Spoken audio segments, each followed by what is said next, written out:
esperar que se encuentren bien. Iniciamos hoy un nuevo estudio bíblico. Saben que en estos días una amiga me mandó un libro como de quizás temas básicos del cristianismo, pero los aborda de una manera muy interesante. Y pareciera una locura que el estarlos viendo o el estarlos retomando, de verdad que ha sido muy refrescante para mí. Por eso decidí que como iglesia tuviéramos estos pequeños estudios. Serán más cortos porque no estamos viendo la palabra o la Biblia, el texto bíblico, pero vamos a ver temas que son básicos para nuestra vida cristiana, que seguramente en algún momento los han visto. Pero creo que en este tiempo de soledad, en este tiempo de ausencia de iglesia, en este tiempo de que ya queremos salir, recordar esto puede traer un bálsamo a nuestra vida. Y son principios de crecimiento espiritual. Y hoy vamos a ver el primero, que pudiéramos pensar que es el más básico. No me gustaría que piensen que la pastora ya no sabe qué darnos. No, de verdad, en este proceso que hemos vivido como familia, el retomar las cosas que sentimos que están seguras y volverlas a inspeccionar e incluso ver otro panorama nos va a ayudar mucho. Pero antes de eso vamos a iniciar este tiempo con un canto, ¿les parece? Para que abramos a través de la adoración, abramos nuestro entendimiento y podamos escuchar la palabra que el Señor tiene para nosotros.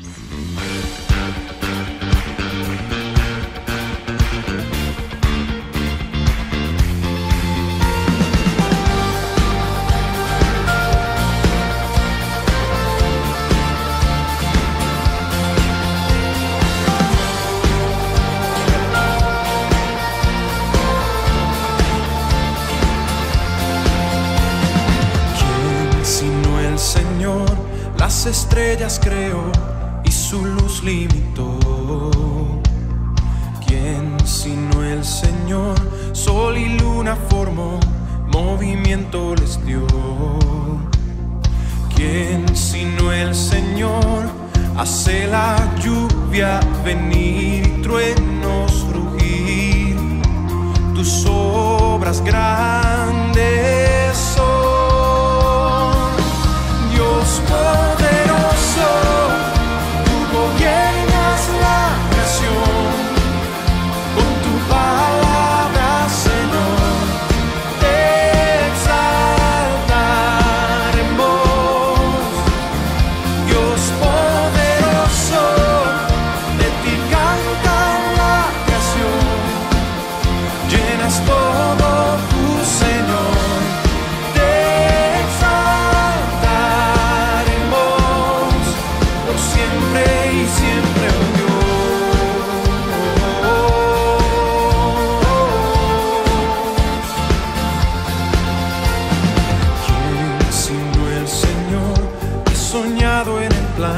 Para al hombre salvar. ¿Quién sino el Señor? Limpiar al pecador con su sangre y amor. ¿Quién sino el Señor?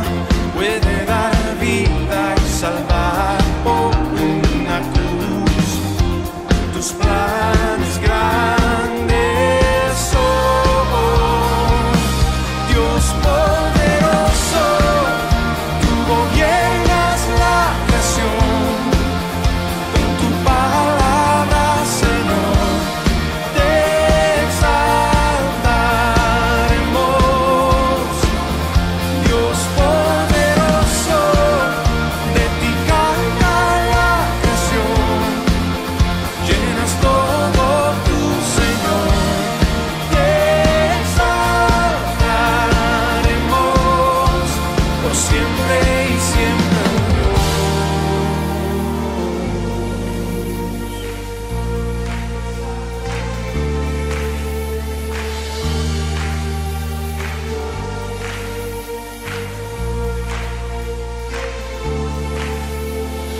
Todas las cosas vienen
vamos a ver es el tema de la fe.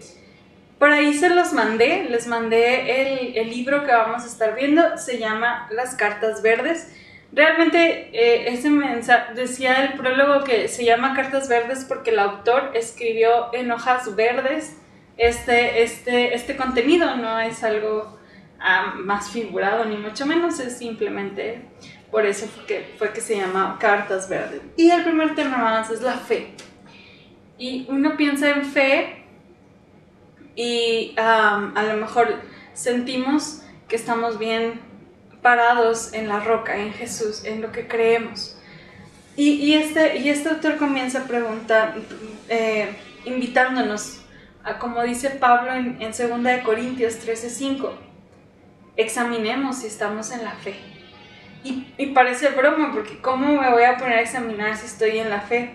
Bueno, simplemente Pablo dice eso porque dice también su palabra que sin fe es imposible agradar a Dios. Entonces, si yo no tengo fe, entonces necesito entender o necesito examinar el estado de mi fe. ¿Puede examinarse? Claro que sí puede examinarse su estado de fe. Y también es importante entender qué pasa cuando nosotros tenemos una crisis. ¿Qué pasa con mi fe cuando siento que está debilitada? ¿Qué pasa con mi fe? Porque cuando siento que debería de tener más fe, parece que tengo menos fe. Bueno, la primera pregunta, hermanos, que vamos a tratar de contestar es: ¿en qué está basada mi fe? ¿Cuál es el fundamento o cuál es la roca de mi fe? Sí, entiendo que es Dios, entiendo que es Cristo, nuestra fe, pero ¿cómo alimento mi fe?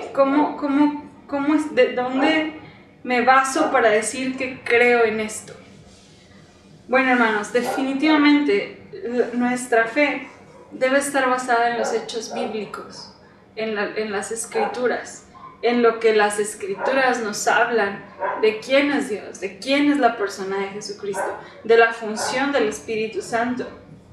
Dice la Biblia en Romanos 10:17 que la fe es por el oír, y el oír el testimonio de la hermana Chuchita, el oír la predicación de la pastora los domingos, el oír las canciones cristianas.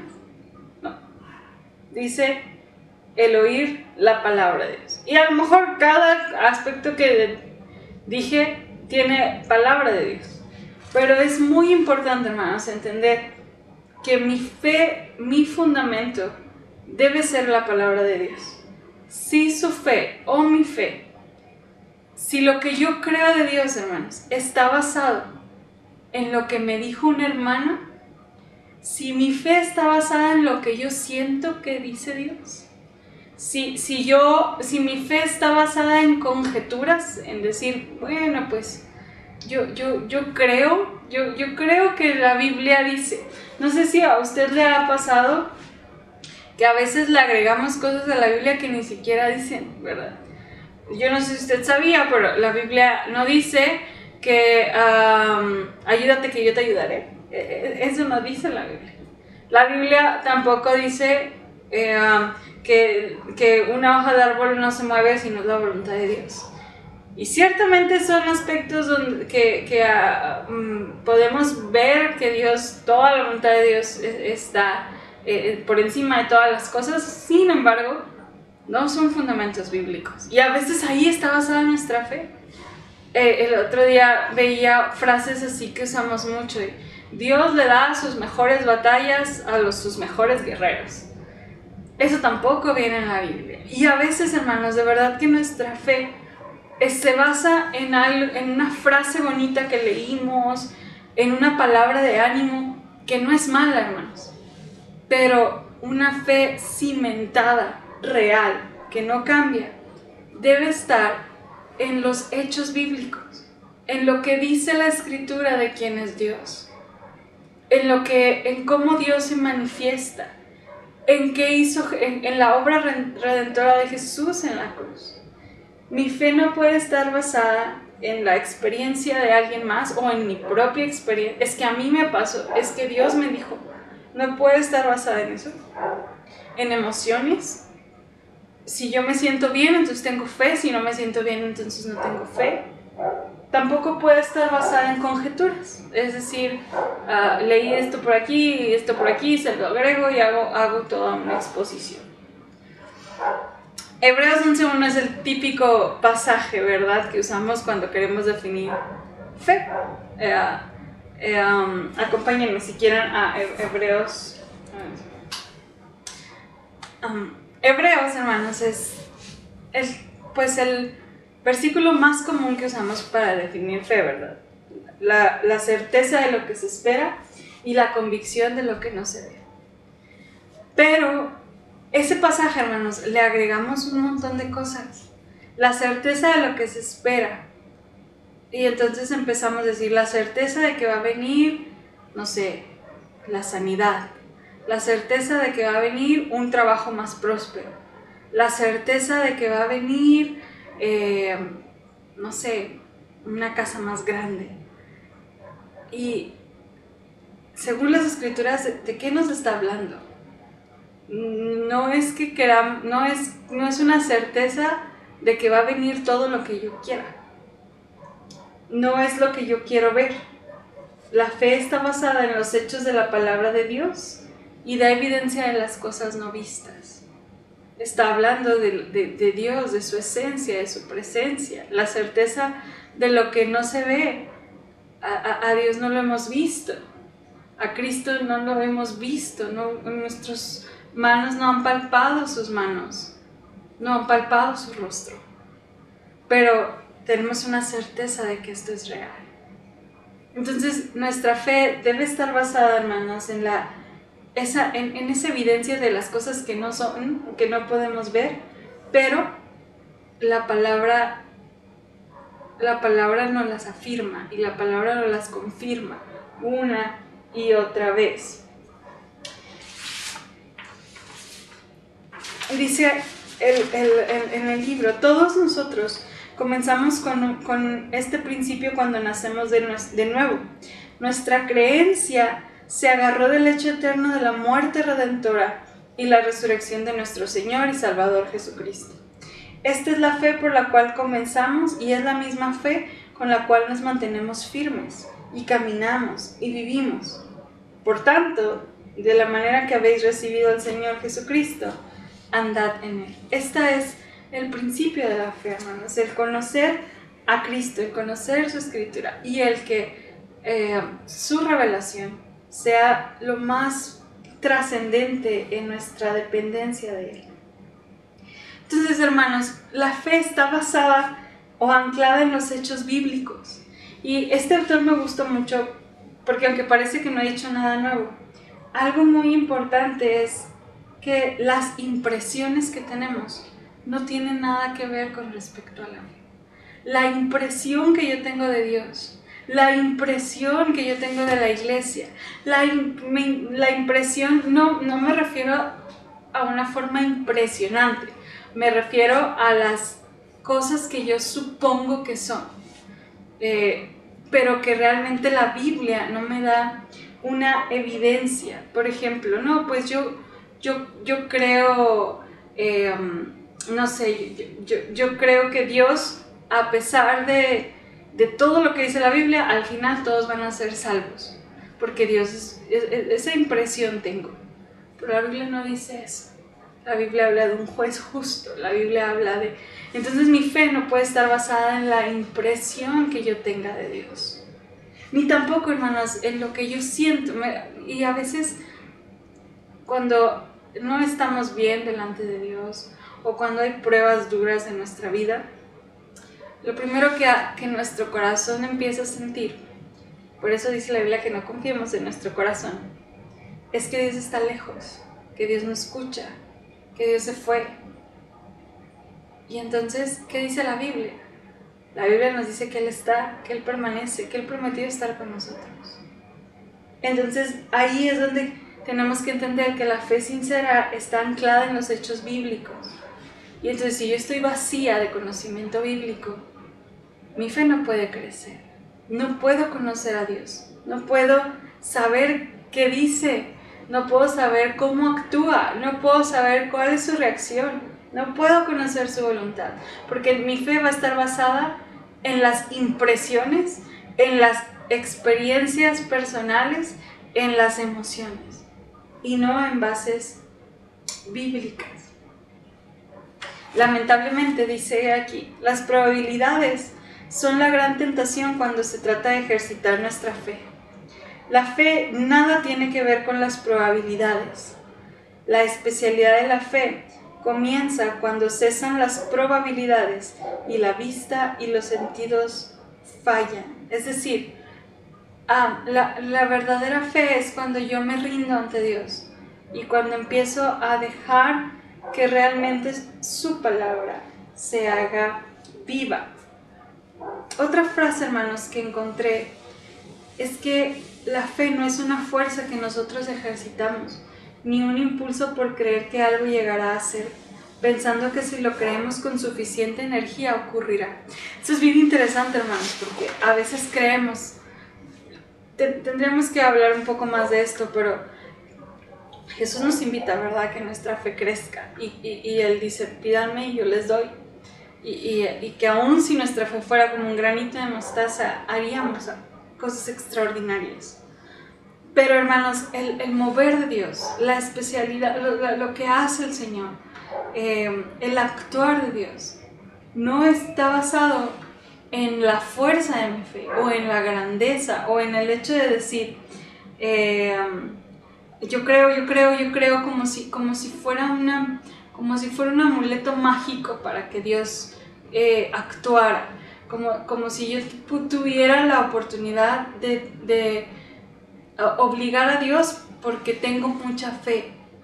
Eso no es la fe. Dice, no es una fuerza que nosotros ejercitamos, ni un impulso por creer que algo llegará a ser, pensando que si lo creemos con mucha energía va a ocurrir. Es decir, si creo mucho va a pasar, y si no creo mucho, entonces si una persona no sanó, si mi hijo aún no es salvo, si no sé, si perdí el trabajo, entonces no tuve fe. O sea, la respuesta a eso sería, ¿sabes qué? Pues no tuviste suficiente fe. Hermanos, eso no es la fe. La fe podemos resumir, hermanos, que es la dependencia de Dios. Y curiosamente, la fe real siempre crece al enfrentar oposición, mientras que una fe falsa es todo lo contrario. Es decir, la fe se alimenta de pruebas, la fe se alimenta de situaciones difíciles, la fe se alimenta de malas noticias, porque esas situaciones hacen que mi dependencia de Dios crezca. Eso es fe, hermano. No es que Dios actúe a través de que yo creo. Es descansar y confiar en un Dios que tiene el control. Eso es fe. Fe es entender lo que Jesús hizo por mí, y que a pesar de quién soy y a pesar de que sabe cómo soy, Él dice que me sigue amando. Él me dijo que todos mis pecados son perdonados por medio de su sangre. Y aunque yo no pueda entender o creer, yo no pueda concebir todos mis errores perdonados, fe es creer que sí he sido perdonada. Fe es creer que hay un Padre que me escucha. Fe es descansar en Dios. Y Dios, hermanos, se deleita, le place aumentar nuestra fe. Deberíamos, en lugar de querer muchas victorias, sin pruebas y paciencia, estar dispuestos a tomar las pruebas de la mano de Dios como un gran medio. Lo digo, las pruebas, los obstáculos, las dificultades e incluso las derrotas son la comida principal de la fe. Hermanos, si usted está pasando por una situación dura, una derrota, una mala noticia, una situación donde a veces nos sentimos ya en el límite. La fe se alimenta de eso, porque yo estoy creando una dependencia de Dios y decirle, perdón, decir a Dios, ya no puedo, hazlo tú porque yo no puedo. Y entonces cuando dice, eso es fe, eso es fe.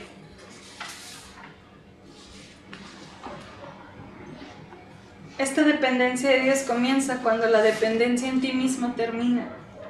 Y esta dependencia en ti mismo solo termina cuando el pesar, el sufrimiento, las aflicciones, planes y esperanzas rotos nos conducen a un punto de desesperanza y derrota y ponemos nuestra dependencia en manos de Dios. Simple dependencia de Dios, eso es fe. Creer que Dios tiene un propósito y aun que Él permite que pasen muchas cosas para hacernos sentir la necesidad de Él. Dice, lo más que usted encuentre al Señor en medio de su pesar y sus necesidades, lo más que estará pegada a Él y alejándose de este lugar de dolor, hacia Él, al lugar donde Él está. Los momentos más difíciles, hermanos, es cuando más oramos. ¿Se ha dado cuenta? ¿Se ha dado cuenta que cuando ya siente no poder más es cuando más ora? Dios está aumentando nuestra fe y a veces lo tiene que hacer de esta manera. Dice Colosenses 3:2, pon la mira en las cosas de arriba. La verdadera vida eterna, hermanos, no es un cielo de calles doradas, no es un río que leí Apocalipsis de gracia. Dice Juan 17:3, esta es la vida eterna, que te conozcan a ti, el único Dios verdadero, y a Jesucristo, a quien has enviado. ¿Y cómo los vamos a conocer? Solo a través de su palabra, hermanos. Si usted no ha abierto, hermanos, la Biblia durante toda esta pandemia, hermano, su fe está decayendo, porque solamente la fe se va a alimentar o va a ser fundamentada correctamente. Decíamos que se alimenta de pruebas, se fundamenta en las Escrituras. Si usted no ha abierto su Biblia, hermanos, usted está siendo muy débil y muy frágil la fe, y entonces cuando vengan las pruebas, en vez de que la fe crezca, puede ser más debilitada. Hermanos, dice la palabra de Dios, termino con este versículo. Gracia y paz os sean multiplicadas en el conocimiento de Dios y de nuestro Señor Jesús. Como todas las cosas que pertenecen a la vida y a la piedad nos han sido dadas por su divino poder, mediante el conocimiento de aquel que nos llamó por su gloria y excelencia, por medio de las cuales nos ha dado preciosas y grandísimas promesas, para que por ellas llegaseis a ser participantes de la naturaleza divina. Segunda de Pedro 1, del 2 al 4. Hermanos, ¿cómo está su fe? Examina cómo está su fe. Con eso empezamos y con eso terminamos. Examine si está en la fe correcta, en la fe que se basa en las Escrituras, en la fe que sabe que no se trata de repetir muchas veces, o no se trata de aferrarnos a algo que nosotros queremos que pase. La fe se trata de confiar y depender en un Dios que es soberano y que tiene el control de todas las cosas. ¿Qué le parece si en esa fe terminamos orando, teniendo un tiempo de oración? Y tengo algunas peticiones, hermanos, vaya acompañándome con ellas. Vamos a orar por nuestro obispo. Él sigue aún en un estado no grave, pero sí con dolores severos. Mucha temperatura, mucho cansancio, poca comida, vómito, varias cosas muy pesadas. Entonces estamos orando por las aperturas de las iglesias, que cada vez estamos más próximos, por la economía de nuestra iglesia y de cada familia. por la escuela virtual. Yo sé que muchos padres están sufriendo mucho por esta modalidad, entonces vamos a orar. La hermana Rosita nos pidió que estuviéramos orando por sus papás, nuestra hermana Isi por su salud, nuestra hermana Cruz nos pidió que estuviéramos orando por un trabajo para Daniel, nuestra hermana Tere nos pide que oremos por sus hijos y estamos orando también por la familia Jurado. Bueno, faltan muchas familias. Vamos a ir orando por las demás familias en los siguientes estudios, pero por lo pronto vamos a orar por esto. Así que acompáñenme, hermanos. Si usted no está mencionado ahí, agréguese usted a la oración o confíe que aun cuando no sale de nuestra boca la oración, el Señor ya la tiene en cuenta. Así que oremos, hermanos. Señor de gloria, nos acercamos a ti, reconociendo que es por medio de Jesús que podemos estar cerca, por medio de su sacrificio, por medio de la cruz. Te damos gracias, Señor, porque entendemos que hoy somos dignos por medio de la cruz. Y es gracias a ello, Señor, que tú puedes escuchar nuestra oración. Puedes escuchar nuestro dolor y estar al pendiente de él. Señor, hoy nos acercamos como Iglesia Metodista Ebenezer a rogarte, Dios, por nuestra autoridad que tú has puesto, por nuestro obispo Rodolfo Rivera, Señor. Rogamos que tu mano, Señor, rogamos que tu poder sea sobre él y sobre su familia. Señor, esta pandemia ha afectado mucho a personas que amamos. Se ha llevado a muchas personas en México. Y rogamos, Señor, que esto solamente, Señor, sea una prueba para el obispo, para nosotros como iglesia. Permítenos, Señor, pronto tener buenas noticias, Señor. Descansamos en que eres un Dios bueno, que eres un Dios que que su voluntad siempre es buena y que, Señor, es soberano y tiene las cosas bajo control. Descansamos en ti, Señor, en tu obra, en tu poder, en tu majestad, para poner en tus manos su vida, su descanso, Señor, su sueño, dale sueños reparadores, Padre. Señor, yo te ruego también que tú ya pronto nos permitas reunirnos como iglesia. Sabemos y entendemos que serán muchas las limitantes, pero también tú sabes el anhelo que tenemos de reunirnos, Padre. Pedimos en tu nombre, Señor, que si ya es el tiempo, Dios, te damos gracias, Padre, porque lo veíamos tan lejano y pronto llegará el día, Dios. Qué emoción volver a estar en tu casa, Señor. Prepara todo, Señor, para que podamos estar juntos en casa pronto, Dios. Señor,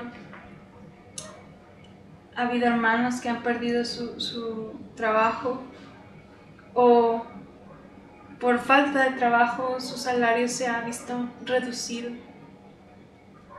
Te pedimos, Señor, que tu provisión, tus riquezas, tu favor, te pedimos que ese conocimiento de saber que que el Padre tiene cuidado de sus hijos y que no hemos visto un justo desamparado, sea sobre cada familia, Señor. Provee trabajo, Señor. Provee para la alacena. Provee para las cosas necesarias de su vida, Señor. Quita de nosotros el anhelo, quizás de tener lo que no alcanzamos, Señor, y no me refiero a ser mediocre, sino, Señor, Enséñanos a que en estos tiempos nuestro llamado es al contentamiento, Señor, al ser agradecidos. Padre, también rogamos por nuestros pequeños que están viviendo esta nueva modalidad que seguramente también para ellos ha sido muy duro. Padre, te pedimos que tú bendigas sus vidas y su familia y que des sabiduría a los padres, a los abuelos, Señor, que están tratando, Dios, de explicar cosas que hace años y años ellos no veían. Da sabiduría y paciencia. Gracias porque estamos valorando la vocación de maestros, Señor. Bendice, Padre. También rogamos, Señor, de manera más personal, por mi hermana Rosita y por su esposo Luis. Te damos gracias porque son parte de esta iglesia. Señor, bendice a sus padres en su vejez. Dales una buena vida, Señor. Ayúdales a llevar bien su vida ya de adulto mayor. Y te pedimos que la paz sea con mis hermanos, Señor. Y que la luz que ha llegado a su hogar también crezca en los padres de mis hermanos. Rogamos por mi hermana Isis, Señor, por su salud, Dios, por su corazón, por su vida espiritual. Bendícela mucho. Permite que esto también acabe pronto para su vida, porque sabemos que ella pues tiene un trabajo y varias actividades, Señor. Permite que pronto se renueve. Señor, rogamos también por Daniel. Rogamos que encuentre pronto un trabajo y que él pueda ver que viene de ti, que es tu mano, Señor. Señor, rogamos más allá de un trabajo por su salvación. Rogamos que su corazón, Señor, se incline a ti, a tu gracia, a tu perdón, a tus propósitos y riquezas hermosas. Hay tantos hijos, Señor, que anhelamos ver en tu iglesia. Los hijos de Abraham y Flor, los hijos de mi hermana Tere, Señor, los hijos de mi hermana Cruz, aún los mismos muchachos que van a la iglesia, que están y no están. Rogamos por Jair, Señor. Por favor, Señor, por favor, ayúdanos, danos sabiduría y estrategia. Pero, como lo que acabábamos de leer, quita, Señor, la dependencia de lo que nosotros hacemos para alcanzar a estos muchachos. Enséñanos a depender de ti, a tus tiempos, a tus propósitos. Te amamos, Jesús. Rogamos asimismo también por los hijos de mi hermana Tere. Te pedimos que sean hijos, Señor, que reconozcan el favor que tú les has dado a través de esa gran mujer. Toca, Señor, toca a cada uno de sus hijos. Hazles conscientes de sus vidas, Señor. Ten misericordia de ellos, Señor.